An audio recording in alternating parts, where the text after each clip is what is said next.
Assalamualaikum dan selamat datang saya ucapkan. Sebelum itu, saya ingin memperkenalkan diri dulu. Nama saya Zairul Hisham bin Zulkifli. Saya antara tim Persen Incah Makmal Ideologi Pandu.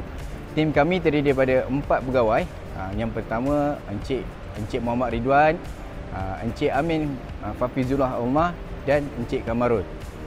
Kami sangat gembira menerima anda di makmal kami. Kami ingin memastikan keselamatan dan kesejahteraan anda. Di Makmal Loji Pandu, kami komited memastikan keselamatan nyawa, kesihatan, harta benda dan persekitaran. Kami sediakan garis panduan keselamatan di makmal bagi membantu memastikan keselamatan anda dan orang lain sewaktu anda berada di makmal kami. Jadi, pelajar-pelajar hanya dibenarkan melakukan aktiviti di makmal jika yang pertama, ia merupakan keperluan bidang khusus yang diikuti. Kedua, kerja-kerja amali tersebut dilakukan di bawah pengawasan pensyarah, Persen Incah Makmal ataupun penyelia. Yang ketiga, mendapat kebenaran daripada pensyarah, Persen Incah Makmal ataupun penyelia berkenaan. Dan yang keempat, telah menghadiri dan mendengar taklimat keselamatan untuk memasuki makmal. Dan kelima, wajib memakai lab coat dan mematuhi peraturan-peraturan keselamatan. Okey, seterusnya peraturan umum makmal. Pertama sekali, pastikan pakai pakaian yang sesuai dan selesa. Tutup kulit yang terdedah, jangan pakai sandal, pakai kasut ataupun kasut keselamatan. Elakkan memakai kantas sentuh di dalam makmal kerana ia akan menyebabkan iritasi.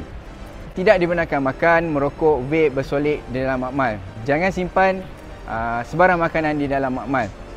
Dan seterusnya, jangan berlari-lari, bermain-main dan bergurau senda di dalam makmal. Pastikan ikat rambut dan kemaskan tudung dan pakaian-pakaian yang longgar. Jangan letakkan pen, pensel dan lain-lain objek ke dalam mulut. Ingat bahawa bahan kimia berbahaya dan mikroorganisma berada di dalam makmal. Basuh tangan sebelum dan sesudah kerja, terutamanya selepas pembersihan tumpahan kimia. Pastikan radas kaca pecah dibersihkan secepat mungkin. Jangan gunakan tangan untuk mengutip sepihan kaca.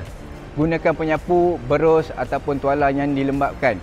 Maklumkan insiden kepada pensyarah ataupun Persen Incah Makmal. Gunakan radas dengan penggunaan yang betul. Jangan cuba-cuba hidu bahan kimia ataupun pipet menggunakan mulut. Gunakan PPE yang bersesuaian dengan kerja-kerja yang dilakukan. Jangan gunakan bahan kimia daripada bekas yang tidak berlabel. Periksa setiap label sebelum menggunakan bahan kimia. Dan jangan pulangkan semula bahan kimia lebihan ke dalam botol asal. Kendalikan semua bahan kimia dengan berhati-hati, ikut arahan untuk penggunaan yang betul. Laporkan semua tumpahan, bersihkan tumpahan dengan segera. Sentiasa pastikan kekemasan alatan dan kawasan sekeliling. Amalkan teknik berkemas yang baik. Pulangkan barang ke tempat asal. Jangan sepahkan tempat kerja. Faham dan baca prosedur kerja sebelum melakukan eksperimen. Sila tonton video tutorial untuk info tambahan. Laporkan sebarang kemalangan kepada pensyarah, Persen Incah Makmal ataupun penyelia.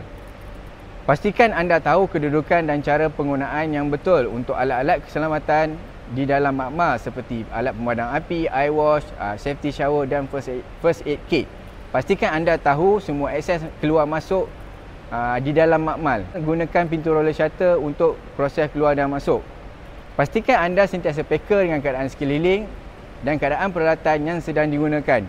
Berikan perhatian kepada peringatan-peringatan keselamatan di dalam makmal. Seterusnya, garis panduan pembuangan sisa kimia.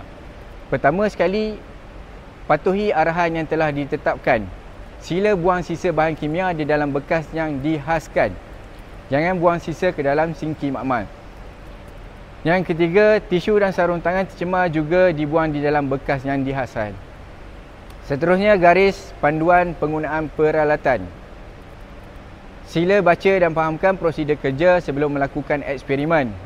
Berhubung dengan pensyarah ataupun Persen Incah Makmal jika menghadapi sebarang masalah. Patuhi peraturan ketika menggunakan peralatan untuk mengelakkan kerosakan. Pastikan kondisi peralatan baik sebelum digunakan. Jangan salah guna atau ubah suai peralatan. Okey, rekodkan penggunaan peralatan di dalam buku log yang disediakan. Gunakan PPE yang sesuai untuk eksperimen yang dilakukan.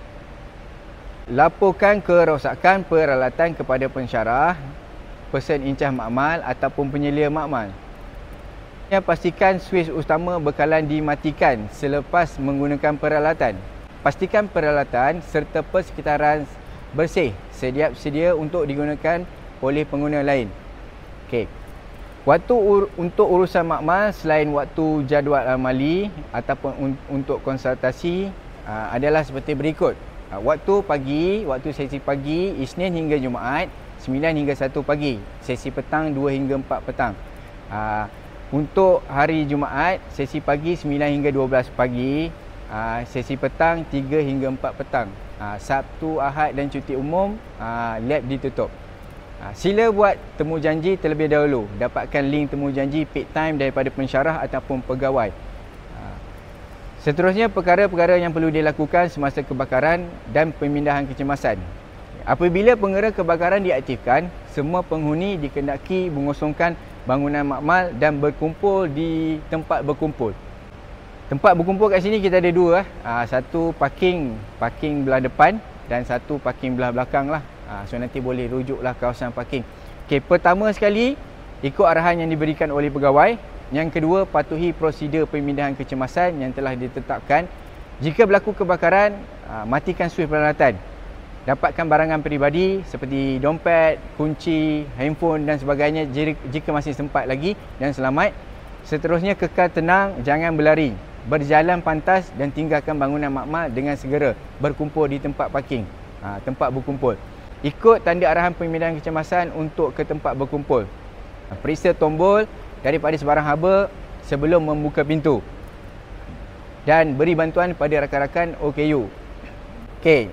Jika berlaku kecemasan, kita dah sediakan talian kecemasan untuk dihubungi, terutamanya unit keselamatan Polis Bantuan UiTM, Pusat Kesihatan UiTM, Balai Polis Seksyen 6, Hospital Shah Alam, dan polis, bomber, ambulan dan sebagainya lah untuk dihubungi. Jadi semua yang telah mendengar taklimat, saya mohon untuk scan QR code untuk membuktikan anda dah mendengar taklimat keselamatan yang telah disampaikan. Sekian, terima kasih.